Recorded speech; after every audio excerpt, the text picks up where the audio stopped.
Bismillahirrahmanirrahim. Assalamualaikum warahmatullahi wabarakatuh. Alhamdulillahillazi arsala rasulahu bil huda wa dinil haq liyudhirahu ala dini kullihi wa kafa billahi syahida. Asyhadu an la ilaha illallah wa asyhadu anna Muhammadar Rasulullah. Allahumma sholli ala sayyidina Muhammadin wa ala alihi wa sahbihi ajma'in. Amma ba'du.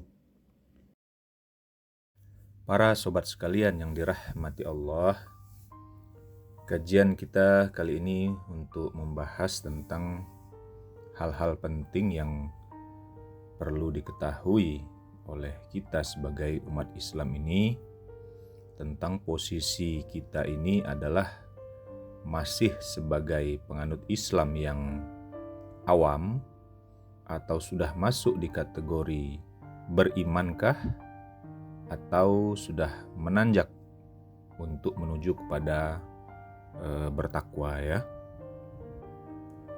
Karena dengan mengetahui posisi kita sedang berada di mana tentang ilmu pengetahuan kita, agar kita dapat menempatkan diri di dalam kita menjalani agama Islam ini, sehingga kita betul-betul dapat beragama ini dengan sebenar-benarnya. Ketika kita terlahir di dalam keluarga yang memang sudah beragama Islam, itu memang sebuah anugerah bagi kita.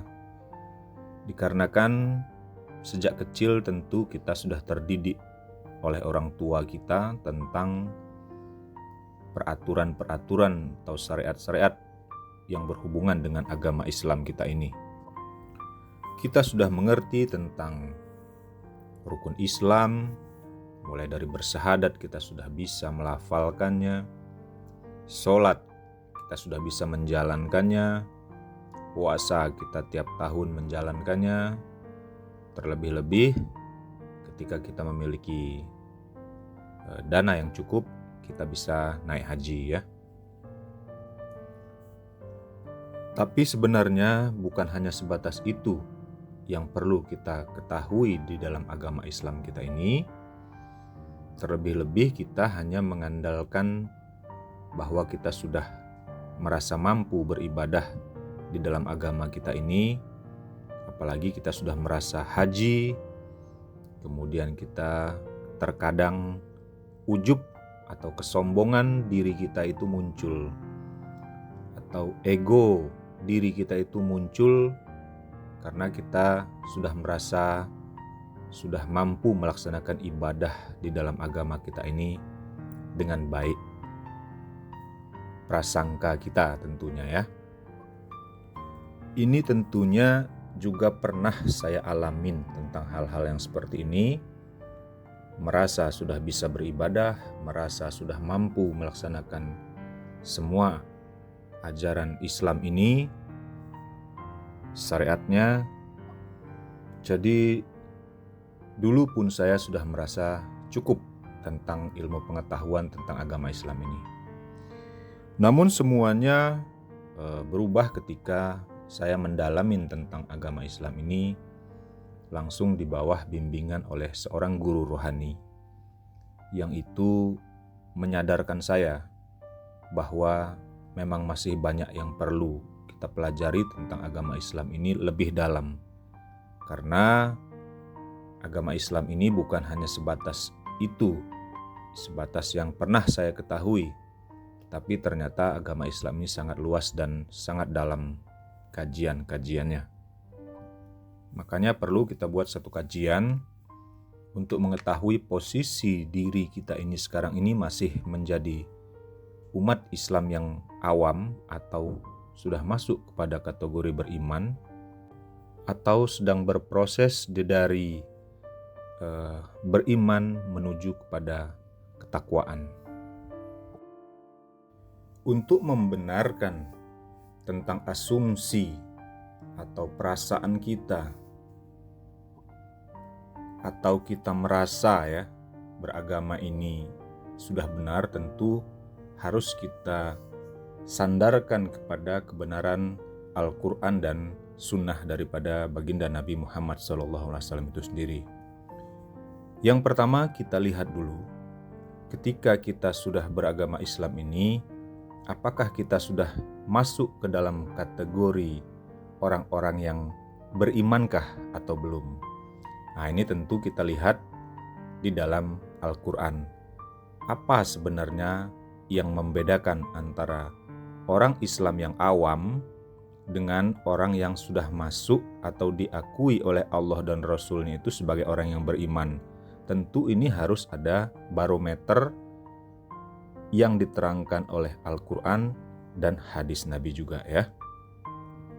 Baik, sekarang kita lihat apakah kita itu sudah beriman atau belum menurut Al-Quran, menurut Allah dan menurut Rasul-Nya. Sekarang kita lihat di dalam surat Al-Hujarat ayat 14. Al-Quran ini juga jelas sebagai Al-Furqan, sebagai pembeda antara orang-orang Islam yang masih awam dan kategori yang sudah masuk kepada beriman. Di dalam surat Al-Hujarat ayat 14 ini, Allah dan Rasul-Nya menerangkan bahwa ketika ada orang Arab berkata kepada Nabi pada saat itu, mereka mengatakan, "Kami telah beriman." Tetapi Allah membantah melalui Rasul, "Maka katakanlah kepada mereka, kalian belum beriman," kata Allah dan Rasul-Nya. "Tetapi katakanlah, kamu baru berislam atau baru memeluk agama Islam." Jadi pada ayat ini diterangkan bahwa qalatil arabu amanna. Jadi ada orang Arab berkata bahwa mereka telah beriman. Namun tegas dibantah oleh Allah yang menyampaikan kepada Rasul bahwa kul lam tu'minu walakin kulu aslamna. Jadi katakanlah kepada mereka bahwa kalian itu belum beriman, tapi katakanlah kalian itu baru aslamna. Ini dikarenakan apa? Wa ma lamma yadkhulil imanu fi qulubikum. Jadi dikarenakan tentang ilmu keimanan itu belum masuk, belum ditanamkan ke dalam kolbu mereka, atau fi qulubikum itu adalah jamak daripada qalbu. Belum ditanamkannya ilmu kolbu ke dalam dada mereka. Jadi oleh karena belum ditanamkannya ilmu tentang kolbu ini ke dalam dada mereka, orang-orang Arab ini yang berkata kepada Nabi ini, makanya mereka belum boleh mengatakan bahwa mereka itu telah beriman. Belum boleh. Ini dibantah oleh Allah dan Rasul-Nya sendiri. Jadi ayat ini menunjukkan kepada kita bahwa orang yang baru diakui beriman itu ketika orang Islam, orang yang sudah beragama Islam, telah mendapat pelajaran tentang ilmu kolbu ke dalam dadanya, telah ditanamkan benih-benih ilmu kolbu ke dalam dadanya, baru itu diakui oleh Allah dan Rasul-Nya sebagai orang yang beriman. Jadi inilah ayat yang sangat membedakan, yang membuat perbedaan atau membuat tingkatan-tingkatan di dalam agama kita ini, agar kita tahu diri, agar tahu memposisikan diri kita ini, ilmu pengetahuan kita tentang agama ini baru sebatas mana. Inilah yang membedakannya. Ketika orang belum mendapatkan pelajaran tentang ilmu kolbu, dia belum diakui oleh Allah dan Rasul sebagai orang yang beriman. Jadi inilah pintu gerbang orang-orang Islam ketika mereka belum mendapatkan tentang pelajaran ilmu kolbu, belum bisa disebut sebagai orang yang beriman. Walaupun mereka telah menjalankan syariat Islam itu, mulai dari rukun Islam pertama sampai haji sekalipun, ketika belum mendapatkan tentang pelajaran ilmu kolbu ini, menurut Al-Quran di dalam surat Al-Hujarat ayat 14 ini, Allah dan Rasul-Nya telah menerangkan secara jelas. Disinilah sebenarnya mengapa menjadi penting bagi kita untuk mengetahui posisi kita ini di dalam beragama ini. Seperti di awal kami sampaikan, kita ini baru orang Islam yang awamkah, atau sudah masuk beriman, atau dalam berproses dari beriman menuju kepada takwa ya. Dikarenakan ketika kita tidak tahu, ketika kita belum bisa menempatkan diri kita itu di mana, akan terjadi banyak perselisihan di dalam kita beragama ini. Dan ini pun telah diterangkan di dalam Al-Quran. Bisa kita lihat di dalam surat Al-Baqarah misalnya.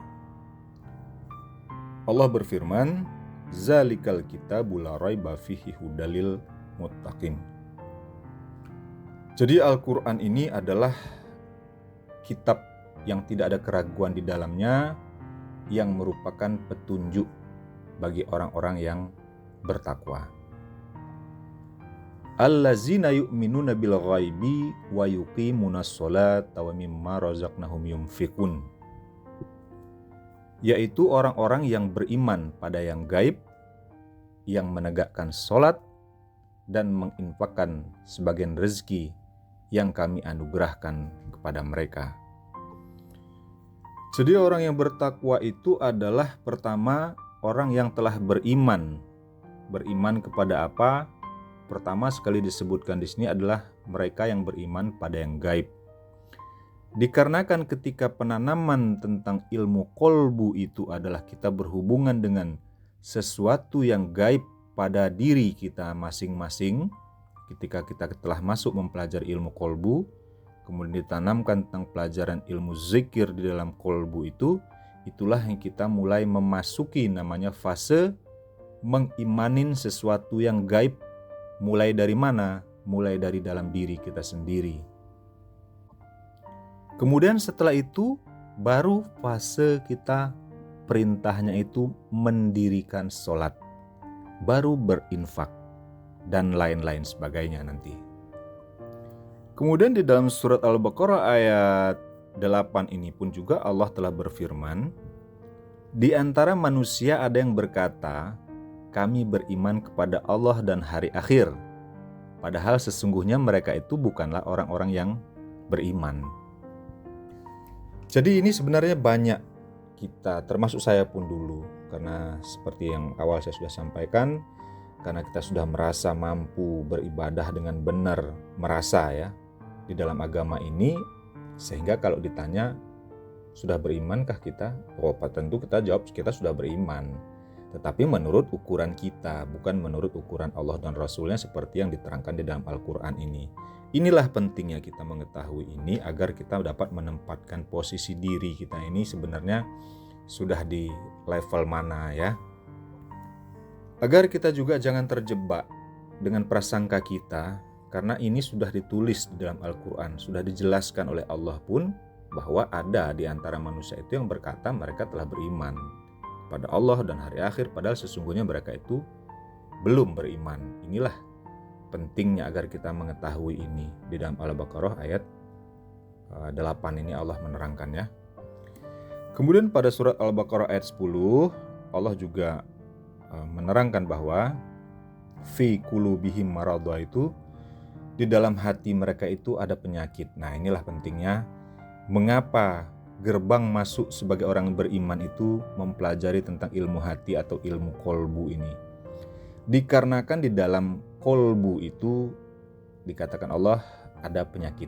Nah, ini makanya ketika nanti kita mendalamin tentang pelajaran ilmu kolbu ini, baru kita mengerti tentang pelajaran namanya tazkiyatun nafs ya, ilmu pembersihan atau pensucian diri itu.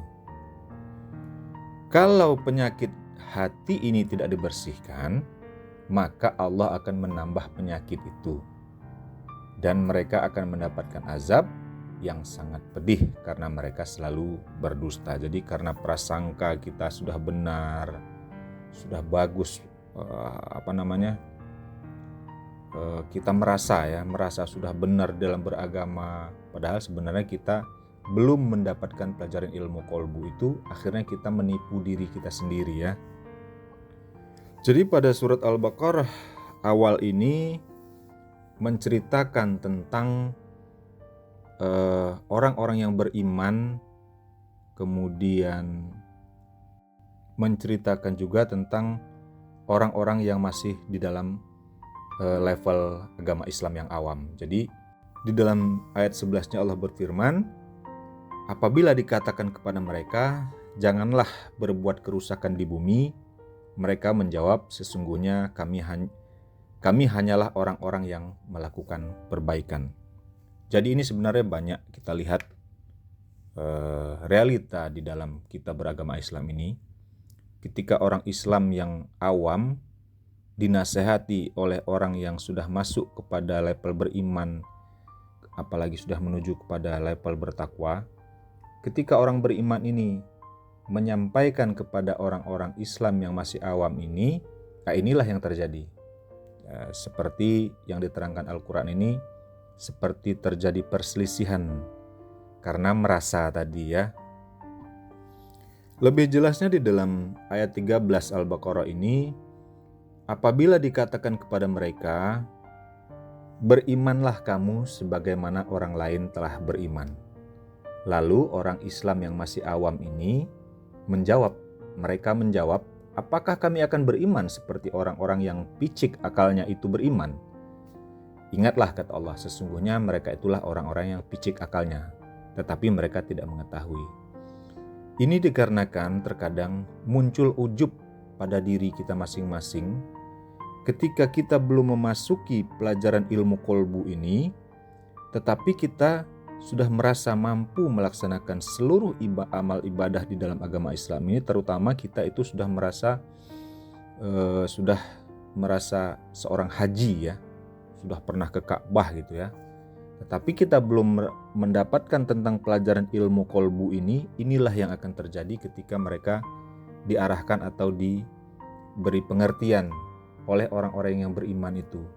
Dikarenakan pandangan orang-orang Islam yang awam ini terhadap orang-orang yang beriman ini, seolah-olah dikarenakan pengetahuan mereka masih terbatas.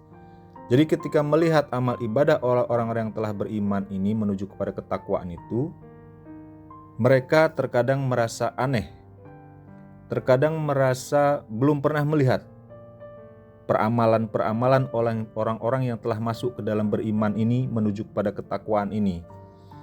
Sehingga mereka ini belum pernah tahu tentang bagaimana tata cara untuk dapat berhubungan mendekatkan diri kepada Allah itu untuk sampai kepada Allah itu sendiri. Misalnya ketika mereka lihat orang yang telah beriman ini sedang mengerjakan zikir misalnya, duduk tafakkur, tawajuh.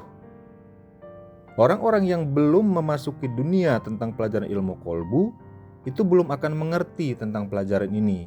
Yang mereka tahu itu adalah zikir itu la ilaha illallah, la ilaha illallah, subhanallah, baru sebatas itu. Tetapi bagaimana tentang tawajuh? Menghadapkan wajah kita kepada wajah Allah itu. Bagaimana mempraktekkan tentang wazkura baka fi nafsika? Diam kita, berzikir kita di dalam kolbu itu, ini kan mereka belum pernah melihat, apalagi mempraktekannya. Sehingga ketika mereka melihat ada orang-orang yang beriman yang sedang mengerjakan zikir itu, mereka anggap itu sesuatu yang menyalahi di dalam pelajaran agama Islam ini. Inilah yang dikatakan di dalam surat Al-Baqarah ayat 13 ini, apabila dikatakan kepada mereka, berimanlah, maksudnya itu belajarlah kalian dari orang Islam yang awam ini, belajarlah tentang ilmu kolbu, karena ilmu kolbu itu adalah pelajaran yang berhubungan dengan kehalusan diri kita untuk menuju kepada sampai kepada Allah nantinya. Tetapi mereka menjawab, apakah kami akan beriman seperti orang-orang picik akalnya? Jadi mereka menganggap orang-orang yang beriman yang mengerjakan amal ibadah seperti itu adalah orang-orang yang akalnya picik. Jadi inilah yang kami sampaikan agar kita mengetahui dulu posisi pengetahuan kita tentang agama Islam ini, baru di level awam, level beriman atau level bertakwa, agar tidak terjadi hal-hal yang telah diterangkan oleh Allah dan Rasul-Nya di dalam Al-Quran ini, seperti yang diterangkan di dalam surat Al-Baqarah ini. Para sobat sekalian yang dirahmati Allah, terlebih-lebih banyak kita lihat di dalam YouTube ini pun orang yang masih di level beragama Islam ini di level awam, ketika mereka tidak mendapat pengetahuan tentang posisi mereka itu masih di level orang Islam yang awam, dikarenakan mereka tidak tahu menempatkan diri, maka banyak saya melihat mereka mengomentari tentang amal ibadahnya sekelas Hadratus Syekh Hasyim Asy'ari ya. Ini kan jadi aneh, orang yang masih di levelnya awam, orang Islam yang awam yang belum mengerti tentang pelajaran ilmu kolbu, belum mengerti tentang pelajaran keimanan itu secara benar, tiba-tiba dia mengomentari tentang amal ibadahnya sekelas Hadratus Syekh Hasyim Asy'ari gitu ya.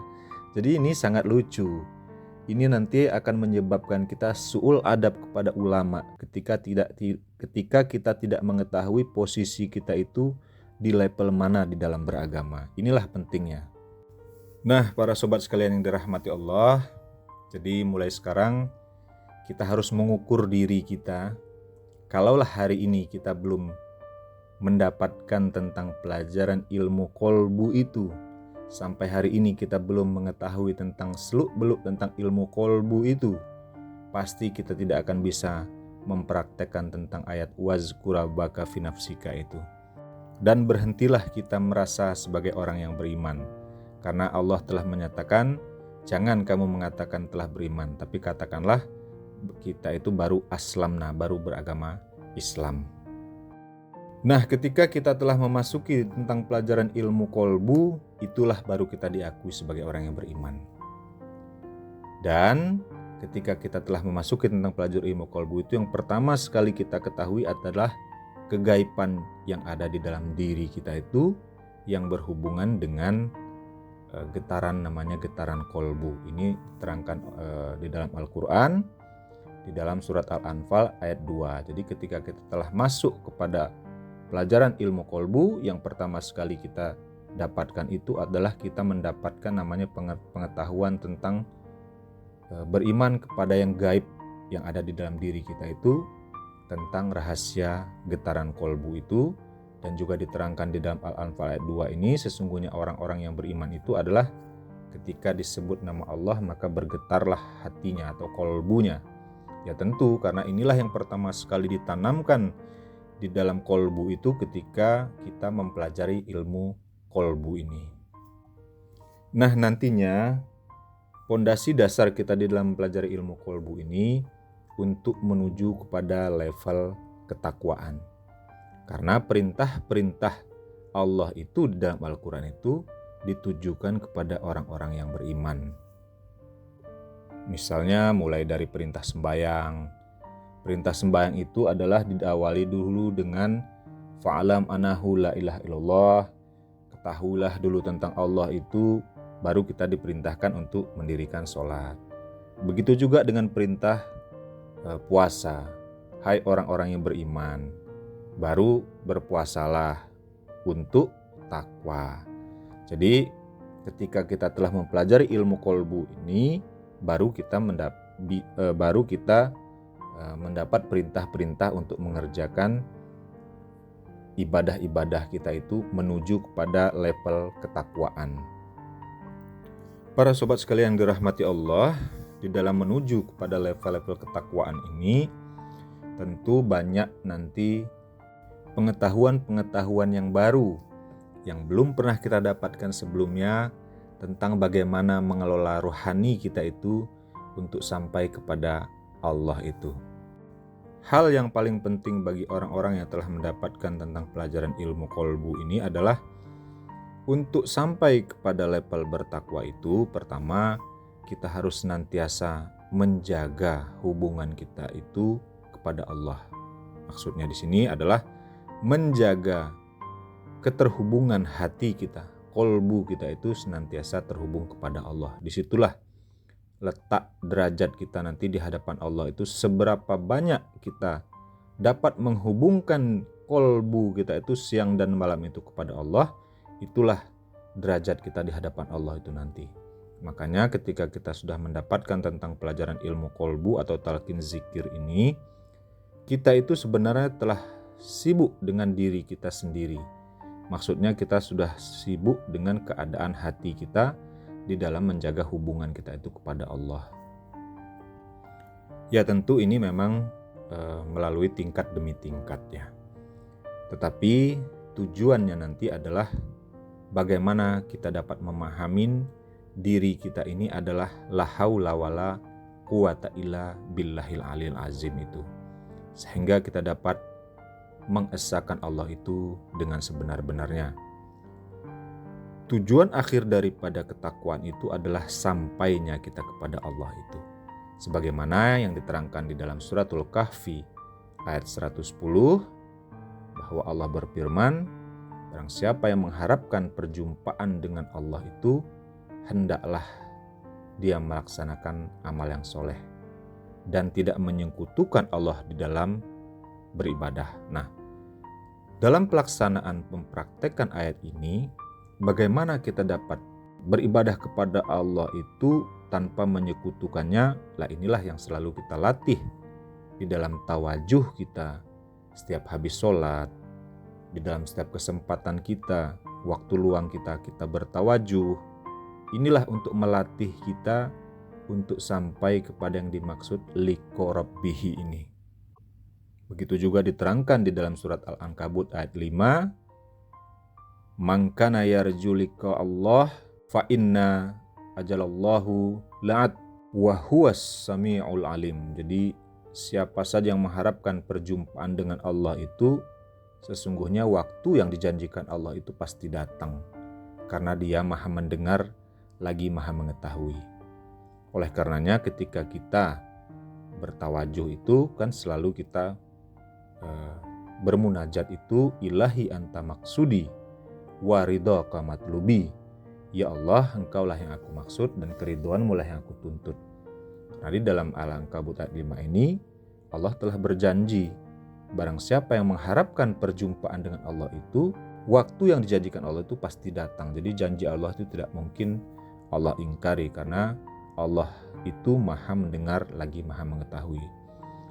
Jadi tawajuh kita di dalam setiap habis sholat, di dalam waktu luang kita itu adalah agar kita melatih diri untuk dapat mempraktekkan, melihat kebenaran daripada ayat-ayat Allah yang telah diterangkan di dalam Al-Quran ini. Namun tentunya ini tidak semerta-merta. Harus melewati tangga-tangga kajian, tangga demi tangga, tingkat demi tingkat pada kajian ini. Tingkat kajiannya masing-masing. Insya Allah ketika kita telah mengikuti pelajaran ini dengan baik nanti, apa-apa yang diterangkan oleh Allah dan apa-apa yang telah diajarkan oleh baginda Nabi Muhammad SAW pada ulama warisatul anbiya sampai kepada kita saat ini, insya Allah dapat pula kita rasakan itu semua. Para sobat sekalian yang dirahmati Allah, mungkin itu poin-poinnya, hal-hal yang penting yang perlu kita ketahui. Jangan sampai kita baru di level orang yang beragama Islam ini masih di level awam, kemudian kita mencoba merasa telah sempurna di dalam beragama ini, padahal kita belum mengetahui tentang ilmu kolbu, belum masuk kepada level beriman, apalagi menuju kepada level bertakwa ya. Jadi jangan sampai kita itu nanti suul adab kepada ahli-ahli ilmu ini. Semoga kajian ini dapat menyadarkan kita, menambah wawasan bagi kita semua, dapat mengetahui keadaan level keilmuan kita tentang agama ini, agar dapat juga meningkatkan keilmuan kita untuk kedepannya. Semoga Allah dan Rasulnya senantiasa memberikan taufik dan hidayahnya kepada kita semua. Wabillahi taufiq wal hidayah. Wassalamualaikum warahmatullahi wabarakatuh.